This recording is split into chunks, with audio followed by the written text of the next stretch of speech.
Good morning, students. Our today's topic is exercise 6.3, question number second. In figure, triangle ODC similar triangle OBA. That means triangle ODC. That means this triangle similar to triangle OBA.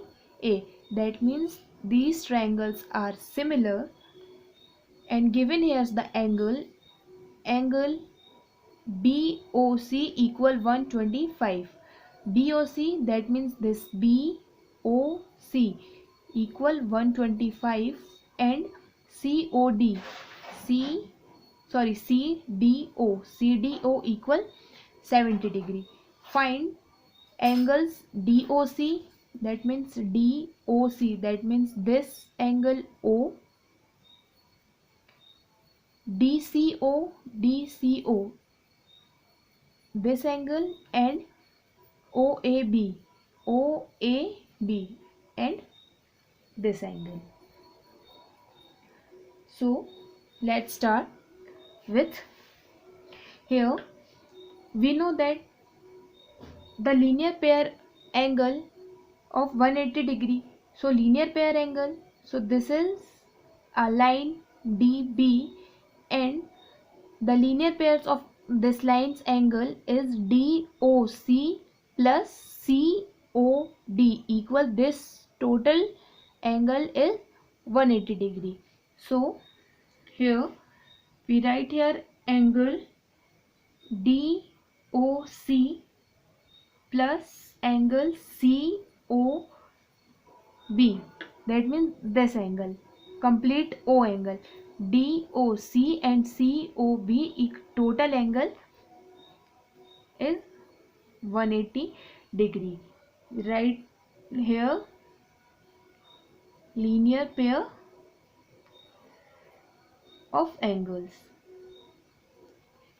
क्योंकि हमें पता है एक line में जो degree होती है वो 180 डिग्री की होती है, और इसका जो डिवाइडेशन होता है, this is the linear pair angle, ये वाले एंगल का सम एंड ये वाले दोनों का एंगल का सम जो होगा वो होता है 180 डिग्री.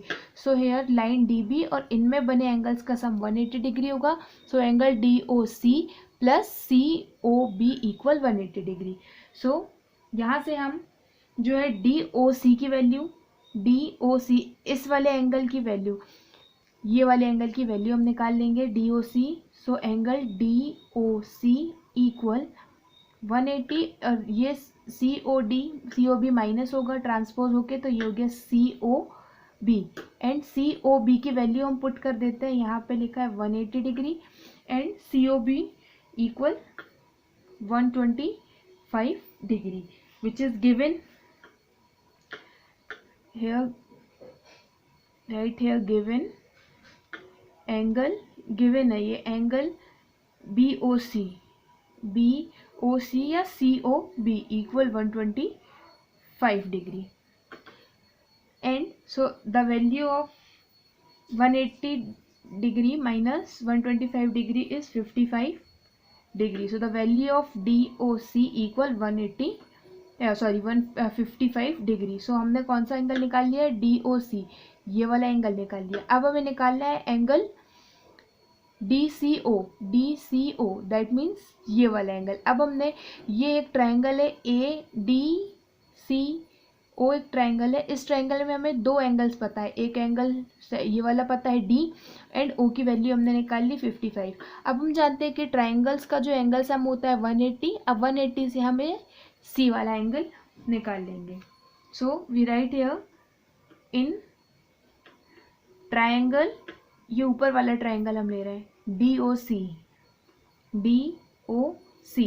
इस ट्राइंगल में क्या होता है, एंगल सम जो होगा that means angle D plus angle O plus angle C. Angle D को हम लिखेंगे angle CDO, plus angle O को हम लिखेंगे एंगल DOC, प्लस C को हम लिखेंगे एंगल DCO, इक्वल होगा 180 degree. That means angle D angle O and angle C का जो सम होगा इस ट्रायंगल के तीनों एंगल्स का सम होगा 180 डिग्री। अब यहाँ हम वैल्यूज पुटअप करेंगे। सी डी ओ, अब हमें सी डी ओ की वैल्यू हमें गिवन है, सी डी ओ की वैल्यू क्वेश्चन में गिवन है 70 डिग्री, तो हमने यहाँ पे लिख लिया 70 डिग्री, प्लस डी ओ सी की वैल्यू हमने अभी निकाली है, कितनी है ये 55 डिग्री, सो हमने यहाँ पे लिख लिया 55 डिग्री। और डी सी ओ, इसकी वैल्यू हमें फाइंड करनी है, सो इसे हमने ऐसे ही लिखे रहने दिया और यहाँ लिख लिया 180।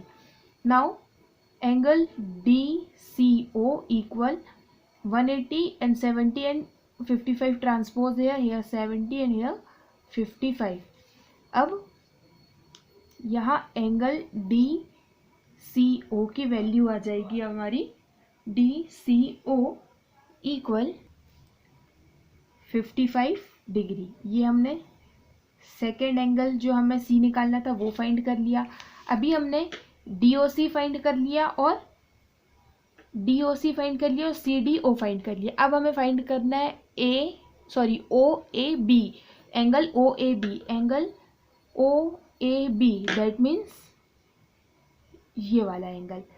अब इस वाले एंगल के लिए हमें सबसे पहले दिया हुआ है कि जो ट्रायंगल है D O C, that means ऊपर वाला ट्रायंगल डी ओ सी और ओ बी ए नीचे वाला ट्रायंगल, ये दोनों ट्रायंगल जो है कैसे हैं, सिमिलर। हमें गिवन है here triangle O D C similar triangle O B A, और हमने सिमिलैरिटी के लिए जो थ्योरम पढ़ी है, सिमिलैरिटी में जो क्या होता है, दो केस होता है। अगर दो ट्रायंगल सिमिलर है तो उनके जो करस्पॉन्डिंग एंगल्स होंगे वो इक्वल होंगे और करस्पॉन्डिंग साइड्स जो होंगी उनका रेशियो सेम होगा। अब क्वेश्चन बोल रहा है कि ये दोनों ट्रायंगल सिमिलर है, इसका मतलब इन दोनों ट्रायंगल्स के करस्पॉन्डिंग एंगल्स इक्वल होंगे। सो इक्वल होंगे, दैट मीन्स एंगल डी के करस्पॉन्डिंग एंगल ए है एंड एंगल सी। अब इसमें हम करस्पॉन्डिंग एंगल्स निकालते हैं। So here angle O A B equal angle O C D, that means angle जो आपका सी है वो इस एंगल ए के, इस वाले के क्या होगा, इक्वल होगा, and angle C D O D C O equal 55 degree.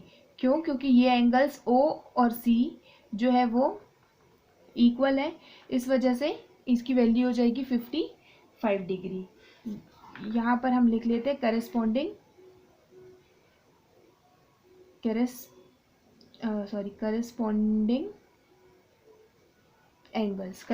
Angles, that means ये यहाँ पे शेप बन रहा है Z, this is Z, so in this shape angle C equal angle A, angle C और एंगल A का measurement same होगा। Angle C की वैल्यू हमने निकाल ली है यहाँ पे 55 डिग्री, सो एंगल AB की वैल्यू भी जो हो जाएगी वो 55 हो जाएगी बाय करस्पॉन्डिंग एंगल्स।